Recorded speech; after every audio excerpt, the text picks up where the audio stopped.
اللہ تعالیٰ نے ہم پر یہ فضل فرمایا ہے کہ ہمیں اللہ نے عظمتوں والے محبوب عطا فرمائے۔ نبی پاک صلی اللہ تعالیٰ علیہ وسلم کا علم بھی بڑا عظیم ہے، حضور کے معجزات بھی بڑے عظیم ہیں، کمالات بھی بڑے عظیم ہیں، فضائل، شمائل، خصائل۔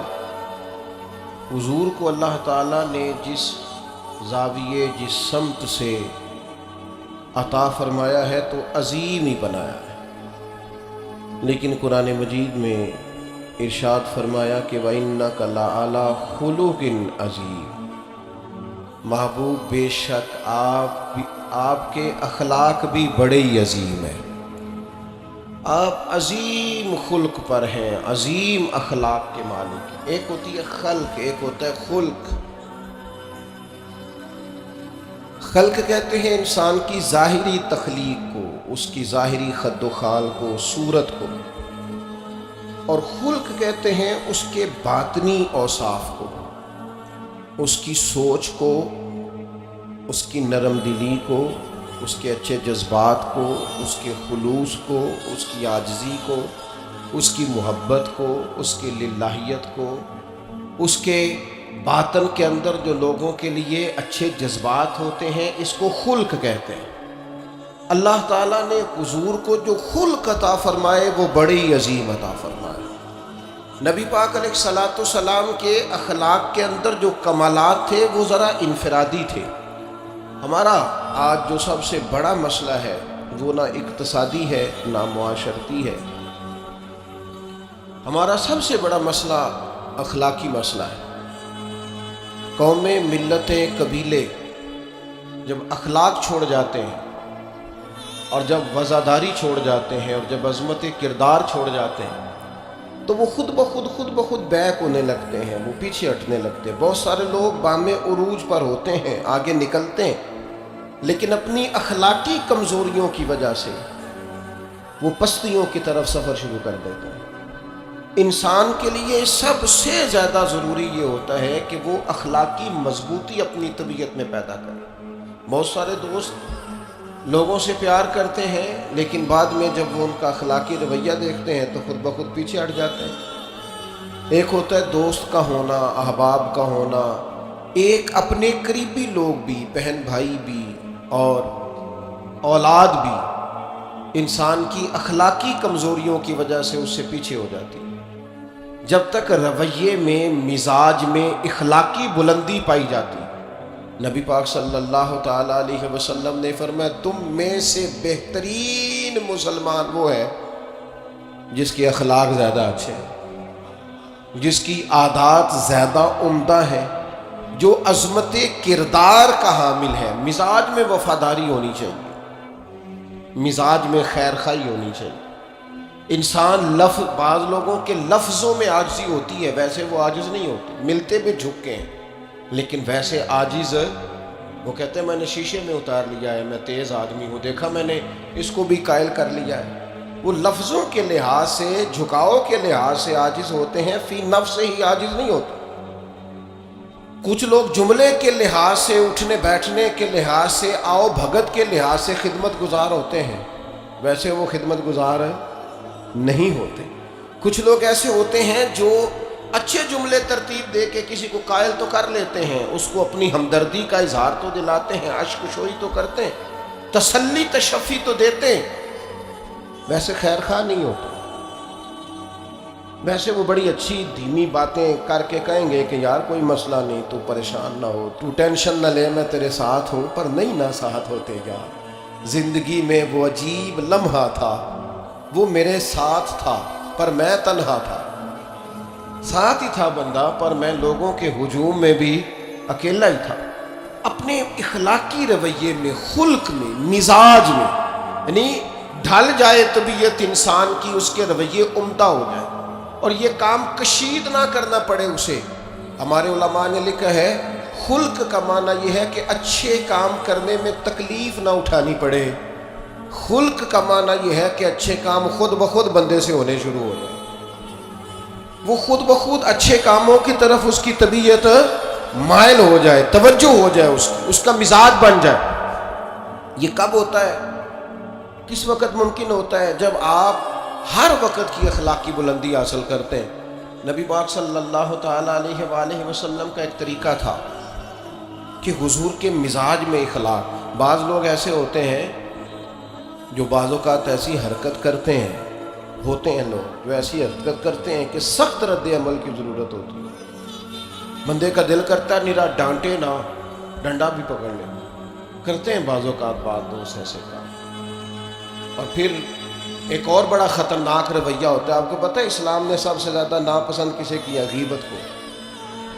آپ کسی کے خلاف، کسی کے قبیلے گھر کے خلاف کسی کونے میں کھڑے ہو کے بات کریں، پہنچانے والے پہنچا دیتے ہیں۔ جو مزے لے کے سنتا ہے وہ مزے لے کے پہنچاتا بھی ہے، یہ پکی بات ہے۔ جس نے آپ کو ٹائم دیا نا سننے کا، وہ باز نہیں آئے گا، وہ پہنچائے گا۔ آپ کی اخلاقی کمزوری نظر آ جائے گی، واضح ہو جائے گی آپ سامنے بات۔ لیکن ہمارا یہ ماحول نہیں ہوتا۔ میں اکثر کہتا ہوں دوستوں سے کہ جو آدمی اپنے گھر کی تیسری منزل شروع کرتا ہے نا، تیسرا لینٹر ڈالتا ہے، اسے سارے جا کر بھائیا کو کم ہویا تو دسی بھائی ہونے کیوں دسنا ہے، مالدار آدمی ہے تیسرا لینٹر ڈال رہا ہے۔ لیکن وہ بیچارہ غریب آدمی جو بالے ڈال رہا ہے اور لکڑی کی چھت ڈال رہا ہے، وہ اگر کسی سے جا کے کہتا ہے نا تھوڑی امداد کرا دے میرا کام رک گیا، تو کہتے ہیں آپ نے پہلے بتانا تھا، اب تو نہیں نا، مطلب وہ تو بڑی پرانی بات تھی، وہ تو میں نے بانٹ دیا، رمضان میں بڑا کر دیا، فلانی جگہ بڑا۔ یہ لہجہ درست، یہ اخلاقی رویہ نہیں۔ درد دل اور چیز کا نام ہے، خیر خائی اور چیز کا نام ہے۔ وہ کسی نے کہا تھا کہ پلا کر گرانا تو سب کو آتا ہے، مزہ تو تب ہے کہ گرتوں کو تھام لے ساتھی۔ کوئی گر رہا ہو اس کا بازو پکڑنا، اس میں مزہ ہے، اس میں لطافت ہے، اس میں حسن ہے۔ اور ایک دوسرا اخلاقی رویہ جس کی بہت زیادہ ضرورت ہے، جو ہمارے زیادہ ساتھ ہوتے ہیں نا، غلطیاں بھی انہوں نے ہی کرنی ہوتی ہیں۔ جو آپ کے ساتھ نہیں انہیں آپ کو معاف بھی نہیں کرنا پڑتا۔ معاف کسے کرنا پڑتا ہے؟ جو اپنے، معاف کسے کرنا پڑتا ہے؟ اپنے خادم کو۔ اگر آپ آفیسر ہیں تو اپنے ملازم کو۔ معاف کسے کرنا پڑتا ہے؟ اپنے بہن بھائیوں کو، رشتہ داروں کو، اہل خانہ کو۔ معاف کسے کرنا پڑتا ہے؟ اپنے شاگردوں کو، ارادت مندوں کو، دوست احباب کو، اپنوں کو معاف کرنا ہوتا ہے۔ کسی کے ساتھ آپ کا کئی دفعہ دوست آ جاتے ہیں، میں عمرے پہ جا رہا ہوں، کوئی غلطی ہوئی تو معاف کر دینا، تو میں کہتا ہوں مجھ سے آپ کیا معافی مانگیں گے؟ آپ ادب سے مل کے چلے جاتے ہیں۔ جن کے ساتھ آپ کا اٹھنا بیٹھنا ہے ان سے معافی مانگیں۔ جو زیادہ قریب رہیں گے غلطیاں بھی تو وہی کریں گے نا، جو روز مانتے ہیں، کسی وقت سستی بھی دکھاتے ہیں۔ تو معاف تو کرنا ہوتا ہے اپنوں کو۔ ایک خاص بات کروں آپ سے، بیٹیوں کو معاف نہیں کرنا پڑتا، معاف بہو کو کرنا پڑتا۔ کر کے تو دیکھو نا یار۔ ایک معیار ہے بیٹی کے لیے، وہ بیاہ کے کسی جگہ گئی ہے، اس کی شکایت آئی ہے، تو ہمارا جواب یہ ہے کہ ابھی بچی ہے، سیکھتے سیکھتے سیکھ جائے گی۔ یہ جواب بنائیں بہو کے لیے۔ اگر وہ غلطی کرے، اس کی ساس شکایت کرے، اس کا خاوند شکایت کرے، تو یہ بہو کے لیے بولیں کہ ابھی بچی ہے، سیکھتے سیکھتے۔ یہ بہو کے لیے بات کریں کہ بچی ہے، سیکھتے سیکھتے۔ یہ بہو کے لیے ضرورت ہے اس کی۔ بیٹی کے لیے تو اس کی ضرورت، بیٹی غلطی کرے تو اس کے وکیل بن جاتے ہیں۔ ساری زندگی ساس سسر اپنی بیٹی کے وکیل رہتے ہیں اور اپنی بہو کے جج بنے رہتے ہیں۔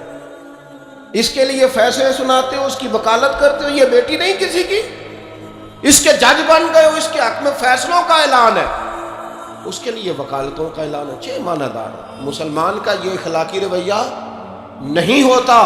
نبی پاک علیہ الصلوۃ والسلام نے ہمیں سبق دیا ہے، جو قریب رہنے والے ہیں انہیں تو معاف کرنا ہے، دوسرے کو تو معاف کرنا ہی نہیں پڑتا۔ اپنوں کو ہی تو معافی کی ضرورت ہوتی ہے، چونکہ اپنوں نے ساتھ رہنا ہے۔ حضرت انس بن مالک رضی اللہ تعالیٰ عنہ یہ بڑے خوش نصیب خوش بخت انسان ہیں۔ کہتے ہیں میری اماں خود مجھے حضور کی بارگاہ میں چھوڑ گئی تھی کہ یا رسول اللہ یہ آپ کی خدمت کرے گا۔ کہتے ہیں میں نے 10 سال حضور کی نوکری کی ہے، نبی پاک نے کبھی اوف بھی نہیں کہا۔ بلکہ بخاری مسلم میں ایک انوکھی بات موجود ہے، فرماتے ہیں مجھے ایک دن حضور نے فرمایا جا یہ کام کر کے آ۔ کہتے میرے دل میں یہی تھا کہ فوراً جاؤں گا. اسی طرح لفظ موجود ہے, میرے دل میں تھا جاؤں گا, کر کے آؤں گا. حضور نے فرمایا کر کے آ. دل میں پکا ارادہ تھا جاؤں گا, لیکن اپنی زبان سے میں نے کہا حضور میں نے کوئی نہیں جانا. یہ کیوں بات کی؟ یہ ذرا لاڈ کے ساتھ کی, یہ ذرا ناز کے ساتھ کی, یہ ذرا نا محبت کے ساتھ کی, یہ ذرا حضور جو پیار کرتے تھے نا اس پیار کو سامنے. حضور میں نے نہیں جانا. تو کہتے ہیں حضور تھپکی دے کے, یہ غلام سے بات ہو رہی. حضور فرمانے لگے چل نہ تجھے کہا ہے نہ جا کر کے آ. کہتے میں چلا گیا, اسی ارادے سے گیا تھا جاؤں گا, لیکن رستے میں جب میں گیا تو بچے کھیل رہے تھے, میں نے بھی کھیلنا شروع کر دیا. کھیل رہا ہوں, دیر ہو گئی. حضور نے بھیجا تھا کسی کام. اب جب زیادہ دیر ہوئی تو کریم گھر سے نکلے, اور جب حضور نے مجھے دور سے دیکھا اور مجھے کریم کے آنے کا پتہ چلا تو اب میں ڈرا. اب میرا انداز بڑا جدا گانا ہو گیا چونکہ حضور نے بھیجا تھا. یہ تو خادم کی بات ہے نا. اے سچی گل دسیا جی اپنا منڈا بھی کدے نہ جائے تے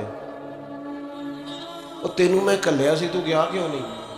ناراض نہیں ہونا آپ نے, لیکن چلو بچہ ہے, کسی وقت دیر سویر بھی ہو ہی جاتی ہے, کیوں اتنی سختی کرتے ہیں؟ حضرت انس بن مالک کہتے ہیں جب حضور کو آتے دیکھا تو میں پوری طرح ڈر گیا, لیکن کریم محبوب جب میرے قریب آئے اور مجھے ڈرا ہوا دیکھا نا تو پھر رحمت للعالمین محبوب کی رحمت کا بادل چھایا. اور جب حضور مجھے دیکھ کے ہنسے نا, بس وہ ہنس گئے اور میرا کام بن گیا. بس کریم تھوڑی دیر ہوئی, ایک آیا کالیاں زلفاں والا, ایویں دو کڑیاں میرے من وچ رکیا تے کر گیا نور اجالا. بات بن گئی, بات طبیعت ٹھنڈی ہو گئی. تو حضور فرمانے لگے میں نے کہا تھا جاؤ, گئے نہیں. اب جب حضور مسکرا گئے تو بات ہی ختم ہو گئی. یا رسول اللہ صلی اللہ علیہ وسلم جانے لگا ہوں. تو حضور نے پھر شروع سے بات شروع کر دی. حضور جانے لگا ہوں. فرمایا جا دوڑ کے آ, پھر جو کہا تھا وہ کر کے آ. لیکن وہ بیچ میں جو دیر ہوئی تھی, وہ جو لیٹ ہوئی تھی, اور جو میں کہہ کے آیا تھا میں نے نہیں جانا, حضور نے اس بات پر مجھ سے کوئی سختی نہیں کی. میرے عزیز اپنوں نے تو غلطی کرنی ہے, معاف کس کو کرنا ہے؟ اپنوں کو. لیکن ہم نے باہر ساری دنیا کو معاف کر دیا, اپنوں کو ہم معاف کرنے کو تیار نہیں. اپنوں کو معاف کرنا ہے, اپنوں سے درگزر. اور پھر آپ اگر کوئی دینی تعارف رکھتے ہیں, آپ نمازی ہیں, آپ حاجی صاحب ہیں, آپ بزرگ ہیں, آپ شیخ ہیں, تو پھر تو آپ کے اخلاق میں اور زیادہ وسعت ہونی چاہیے. جیسے جیسے بندے کی عمریں بڑھتے جائیں نا, ویسے ویسے اسے میٹھا ہونا چاہیے, کڑوا نہیں ہونا چاہیے. جیسے جیسے اس کی تسبیح بڑھتی جائے ویسے ویسے اس کا لہجہ بھی وسیع ہونا چاہیے. اس کے مزاج کے اندر دینی اگر آپ تعارف رکھتے ہیں تو پھر تو آپ کو, میں آپ سے عرض کروں, میں کئی دفعہ دوستوں سے شکوہ کرتا ہوں, میں کہتا ہوں یار ہم تو جو کہنا چاہتے ہیں وہ بھی نہیں کہہ سکتے. ہم تو سونا چاہتے ہیں, ڈھب سے سو نہیں سکتے, ڈھونڈتے پھرتے ہیں جگہ ملے کوئی آرام کرنے کو. کیوں؟ اس لیے کہ دینی تعارف رکھتے ہیں. آپ نے وہ دعویٰ ہی نہیں کرنا تھا, یہاں تے چٹی چادر لا دے نا کڑیے تے پین فقیران دی لوئی, چٹی چادر تے پھر داغ لگیندا ہی, تے لوئی نو داغ نہ کوئی. جب آپ کا دعویٰ ہے کہ ہم نے کام کرنا ہے اور بڑی اوپر والی سطح پہ کرنا ہے, تو پھر آپ آرام ڈھونڈتے پھریں, پھر آپ قرار ڈھونڈتے پھریں. تو یہ تو دو باتیں ہو گئی. ایک بات کرنی پڑے, دینی تعارف رکھنے والے آدمی نے اگر اس نے دین سکھانا ہے اپنے بچوں کو, اپنے گھر والوں کو, تو حسن اخلاق سے سکھائے گا. وہ اگر ڈنڈا پکڑ لے ہر وقت, سختی بھی کریں جہاں ضرورت ہو, لیکن اگر اس کا لہجہ ہی ہمیشہ کے لیے تلخ ہو جائے گا تو وہ کبھی بھی دین سکھانے میں کامیاب. انسان بہت سارے دینی غلطیاں کرتے ہیں. میں بہت سارے لوگوں کو دیکھتا ہوں, وہ اس طرح تنقید کر رہے ہوتے ہیں جیسے انہوں نے پہلے اسے پورا درس نظامی پڑھایا ہے, اصول پڑھائے ہیں, تو اب غلطی کر رہا ہے تو تنقید کر رہے ہیں. بھئی عام آدمی ہے, اس سے غلطی ہوگی. بڑی اہم بات بھی, بہت بڑا آدمی بنیادی بات سے بھی کسی وقت ناآشنا ہو سکتا ہے, لیکن آپ کے لہجے میں سختی ہے, آپ بات کرتے ہیں تو تلخ کرتے ہیں, آپ سے کوئی دینی کلام کیا جاتا ہے تو آپ سخت ہیں. دینی لوگوں کو چاہیے کہ وہ دین سکھائیں تو اس میں بہت زیادہ اخلاق کا خیال رکھیں. غلطیاں کریں گے لوگ. اگر آپ عالم ہیں اور آپ کے پاس کوئی دینی معلومات ہیں تو پھر آپ کو اس کی خوبصورتی کا بھی پتہ ہونا چاہیے. آپ نے حضرت معاویہ بن حکم رضی اللہ تعالیٰ عنہ کہتے ہیں میں نے حضور کی مسجد شریف میں نماز پڑھی, تو ایک شخص کو نا چھینک آئی، یہ بھی بخاری مسلم میں موجود، تو میں نے نماز میں کہہ دیا یرحمک اللہ، یہ چھینک آنے کا جواب ہوتا، میں نے یہ نماز میں کہہ دیا، تو بہت سارے لوگ مجھے گھورنے لگ گئے، کچھ نے اپنے ہاتھ بھی مارے زانوں پر کہ یہ کیا کر رہے ہو، نماز میں بول رہے ہو؟ فرماتے ہیں نماز مکمل ہوئی، اور یہ لفظ ہے حضرت معاویہ بن حکم رضی اللہ تعالیٰ عنہ کے، فرمانے لگے قسم اللہ کی میں نے حضور سے بہتر سمجھانے والا نہ پہلے کبھی دیکھا ہے نہ بعد میں کبھی دیکھا ہے۔ فرماتے ہیں نہ حضور نے مجھے مارا نہ ڈانٹا، بلکہ جس طرح ایک بچے کو گویا ٹریٹ کیا جاتا ہے، سمجھایا جاتا ہے، حضور فرمانے لگے اللہ کے بندے نماز میں کوئی اور بات نہیں کرنی چاہیے، صرف اللہ کی تسبیح پڑھنی چاہیے، اس کے اسماء کا ذکر کرنا چاہیے یا قرآن پاک پڑھنا چاہیے، نماز میں کوئی اور کلام کرنے کی اجازت نہیں ہے۔ ہمارے ہاں لوگ دینی مسئلہ سمجھاتے ہیں تو اتنا ان کے مزاج میں تلخی ہوتی ہے بعض اوقات، اللہ ماشاءاللہ کچھ لوگوں کی طبیعت اتنی کرخت ہوتی ہے، بچہ نماز پڑھ رہا ہے اور حاجی صاحب اس کے ساتھ کھڑے نماز پڑھ رہے ہیں، لیکن وہ اس کو کھڑا کر رہے ہیں تو یوں کندھے سے ہلا کے تینوں آج تک نہیں پتہ نماز ہے کہ یہ آپ دین سکھا رہے ہیں، یہ اخلاقی رویہ دین سکھانے کا، یہ لب و لہجہ دین سکھانے کا، قطعاً ایسا کوئی کام نہ کریں۔ میں تو یہ مدارس کے اساتذہ سے بھی کہتا رہتا ہوں، میں کہتا ہوں نبی پاک نے کبھی کسی کو نہیں مارا، آپ بچوں کو ڈانٹے کریں کچھ، لیکن وہ رویہ آپ اختیار نہ کریں جس کی دین اجازت نہیں دیتا۔ تو اخلاقیات میں ان چیزوں کا ضرور خیال کریں۔ ایک روایت اور عرض کر دوں آپ کو، حضرت جابر ابن عبداللہ رضی اللہ تعالیٰ عنہ فرماتے ہیں میرے والد احد میں شہید ہو گئے تھے، میرے ذمہ بہنوں کا بوجھ بھی تھا اور قرضہ بھی تھا۔ اللہ کے محبوب علیہ السلام نا مختلف طریقوں سے مختلف انداز میں میرے اوپر کرم نوازیاں فرمائیں۔ نوازنے کا طریقہ، آپ نہ کسی کو نوازیں بہانے سے۔ میں نے بعض بزرگوں کو دیکھا ہے کسی بچے کو ادارے میں خانقاہ میں کمزور دیکھتے، وہ سریلا بھی نہیں ہے، اسے کہتے چل پتر نعت سنا، اور نعت سنا رہا ہے تو اسے نذرانہ دے رہے ہیں، چل بیٹے تلاوت سکھ سنا، چل تقریر سنا، کسی بھی طریقے سے اس کو تسلی ہو رہی ہے، اور اس طرح کا رویہ نہ اپنایا جائے کہ وہ مانگنے والا بن جائے۔ یہ اخلاقی بلندی ہوتی ہے آپ کی کہ آپ کسی شخص کو بہانوں سے نوازیں، اس طرح کا ماحول نہ بنائیں کہ آپ اسے کہیں کہ چونکہ تو کمزور ہے، غریب ہے، فقیر ہے، لہذا تجھے دے رہا ہوں۔ حضرت جابر ابن عبداللہ فرماتے ہیں، اور یہ بھی آپ کو مسلم شریف میں ملے گا، فرماتے ہیں کہ جنگ میں حضور کے ساتھ تھا، میرا اونٹ بڑا کمزور ہو گیا، بیمار ہو گیا، چل نہیں رہا تھا، حضور میرے قریب آئے اور پیچھے آ کے فرمانے لگے اسے بھگاتا کیوں نہیں؟ میں نے کہا حضور بیمار ہے، کیسے بھگاؤں؟ تو نبی پاک نے نا اونٹ کو ایک درہ لگایا اور گویا پیغمبر اعظم نے حکم دیا، نبی رحمت نے، نبی اکرم نے حکم دیا، فرمایا اونٹ بھاگتا کیوں نہیں؟ وہ جو سب سے پیچھے تھا وہ سب سے آگے نکل گیا۔ واہ کیا جود و کرم ہے شہ بطحا تیرا، اور نہیں سنتا ہی نہیں مانگنے والا تیرا۔